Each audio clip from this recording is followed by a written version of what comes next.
Good morning, class 12th student. Welcome to online classes. Today my topic meter bridge. Today my topic meter bridge. तो सबसे पहले हम आपको metre bridge के बारे में एक्सप्लेन कर देते हैं कि व्हाट इज मीटर ब्रिज. तो a metre bridge is a simple form of wheatstone bridge. A meter bridge is a simple form of wheatstone bridge. The general name of bridge is slide wire bridge. यानी कि metre bridge को slide wire bridge भी कहते हैं. इसमें galvanometer को Jack के सहारे जॉकी की के सहारे आगे पीछे स्लाइड करते हैं, इसलिए इसको स्लाइड ब्रिज भी कहते हैं. A meter bridge is a simple form of wheatstone bridge. The general name of bridge is slide wire bridge, but it is called a meter bridge since the wire used in the bridge is usually 1 meter long. इसमें जो wire use किया जाता है वो 1 metre long use किया जाता है. इसमें जो आपका वायर है एसी, ये मैग्नीन और कॉन्स्टेंटन एलॉय का बना होता है, जिसको यूरेका भी कहते हैं. मैग्नीन और कॉन्स्टेंटन को यूरेका भी कहते हैं. मैग्नीन और कॉन्स्टेंटन का बना हुआ होता है एसी वायर, 1 मीटर लॉन्ग है, यूनिफॉर्म क्रॉस सेक्शनल एरिया का होता है, मतलब इसका एरिया एवरी पॉइंट पर सेम होता है.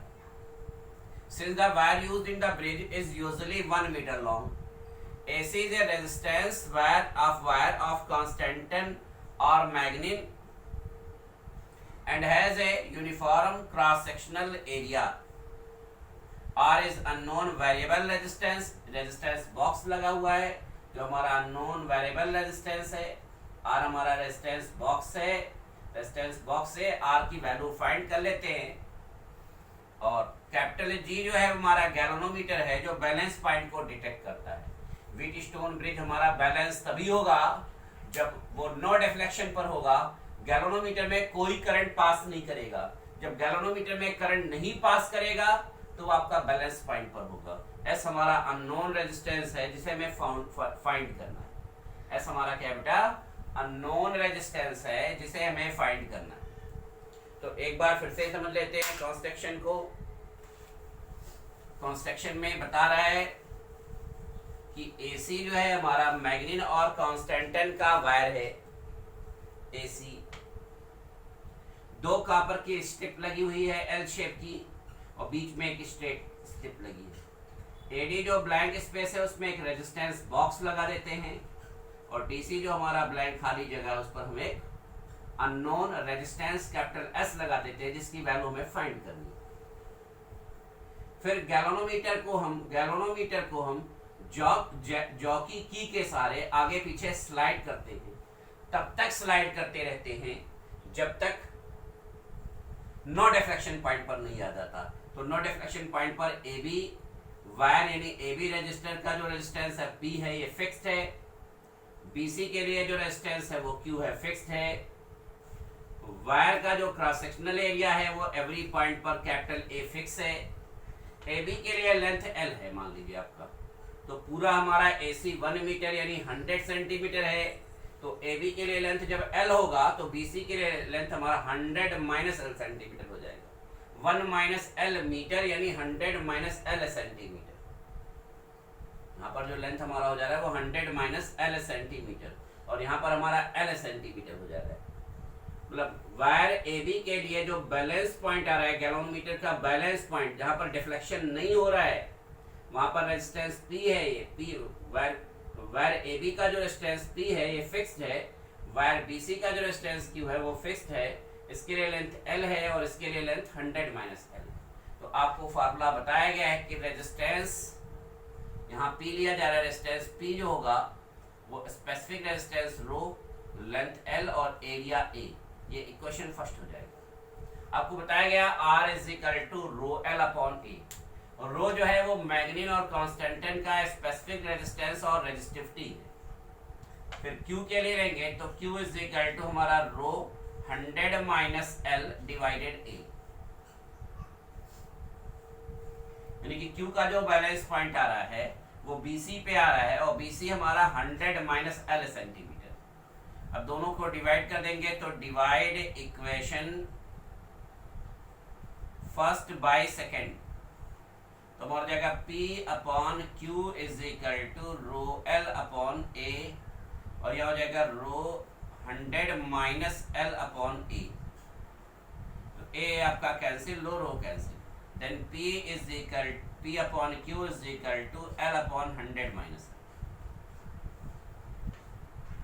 ये इक्वेशन 3 ले लेंगे, और व्हीटस्टोन ब्रिज का जो बैलेंस पॉइंट होता है फॉर व्हीटस्टोन ब्रिज के लिए, व्हीटस्टोन ब्रिज के लिए हमने आपको बता रखा है कि P upon Q is equal to R upon S होता है। P upon Q is equal to बेटा R अपॉन S होगा। अब इक्वेशन 3 और इक्वेशन 4 को कंपेयर करेंगे, कंपेयरिंग इक्वेशन 3 एंड 4, दोनों को कंपेयर कर देंगे। तो दोनों को कंपेयर करेंगे तो हमारा R by S is equal to L upon 100 minus L हो जाएगा। देन हमारा हो जाएगा S is equal to R 100 minus L divided L, ये हो जाएगा। यानी कि अगर आपको रेजिस्टेंस बॉक्स से कैपिटल R रेजिस्टेंस की वैल्यू हम कैलकुलेट कर लें, रेजिस्टेंस बॉक्स से R की वैल्यू अगर हम कैलकुलेट कर लें, और बैलेंस पॉइंट गैल्वेनोमीटर का नो डिफ्लेक्शन पॉइंट और गैल्वेनोमीटर का जीरो डिफ्लेक्शन पॉइंट, यानी कि बैलेंस पॉइंट डिटेक्ट कर लें कि कितने सेंटीमीटर पर है, वो L अगर आपको कैलकुलेट हो जाए तो आप अननोन रेजिस्टेंस S की वैल्यू कैलकुलेट कर सकते हैं। यहाँ पर स्टैंडर्ड रेजिस्टेंस P और Q की रिक्वायरमेंट नहीं है, बिना P और Q जाने R से S की वैल्यू फाइंड की जा सकती है, बट गैल्वेनोमीटर से हमको deflection point, no deflection point, balance point search करना होगा। अगर L आपका 40 सेंटीमीटर आ रहा है तो 100 माइनस L आपका 60 सेंटीमीटर हो जाएगा। अगर आप बैलेंस पॉइंट उधर आपका 30 पे आ रहा है तो इधर आपका 70 पर हो जाएगा। तो L की वैल्यू तो आप स्केल से देख लेंगे, और रेजिस्टेंस बॉक्स से R की वैल्यू फाइंड करके अननोन रेजिस्टेंस S की वैल्यू कैलकुलेट करते। तो ये मीटर ब्रिज है, ये simple form of Wheatstone bridge है। इससे आप किसी भी रेजिस्टेंस का अननोन रेजिस्टेंस कैलकुलेट कर सकते हैं। P upon Q R upon S is equal to L upon 100 minus L से।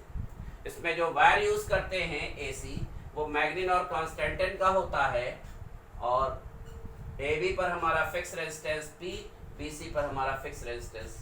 सेल लगाएंगे ताकि इसमें करंट पास कर सके। की इसलिए लगा होता है सर्किट में कि जब चाहे आप सर्किट को क्लोज कर दें, जब चाहे आप सर्किट को ऑन कर दें। तो बेटा नोट्स बुक में, नोट्स कॉपी में फिगर ड्रा करके मीटर ब्रिज के बारे में आपको लिख लेना है। मैंने मीटर ब्रिज के इंट्रोडक्शन समझाया है, मीटर ब्रिज लिख लेना है, और उसके बाद जो है मीटर ब्रिज कैसे आपका वर्क करता है उसके लिए फार्मूला हमने आपको बताया। R upon S is equal to L upon 100 minus L।